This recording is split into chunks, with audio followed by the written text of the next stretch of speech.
Hey everybody, Johnny Dollar here.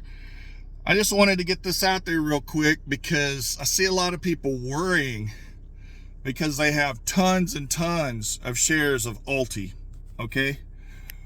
I held ULTY, I had like, I think 2,400 shares or something like that. But I noticed something. When it would pay the dividend, there was not that joy that I usually get from other dividend payers. The biggest problem I had was for the entire week, I would be worried about the NAV depreciation. And I realized I couldn't even relax without thinking about it. And I see a lot of other creators, they're making all these videos to try to convince people to stay in ULTY and stuff like that, showing how great it could be and everything. The biggest problem is you have to own so many shares that if there's a major drop, you're going to end up being trapped in there in the typical yield max trap that they do once in a while. When they see people leaving an ETF, they will, I don't know how it works out, how much they give you, whatever, and they take from the NAV, whatever.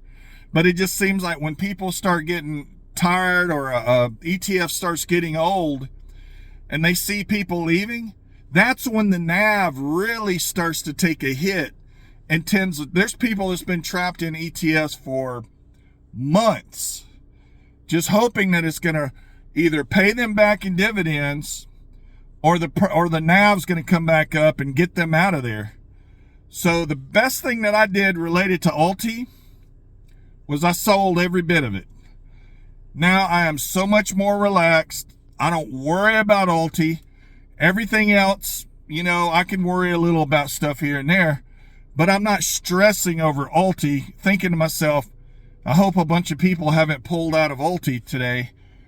And I think this holiday has given me a chance to really think on it. And I think last week when I pulled out, my trading has been so much more relaxed. And I just wanted to share that with everybody.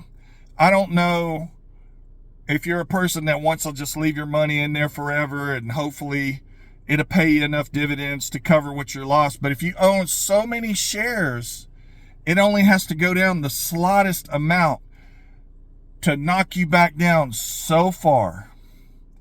And I just wanted to share that with people. I mean, you're free to buy or sell whatever you want. I'm not a financial expert. And have a good one.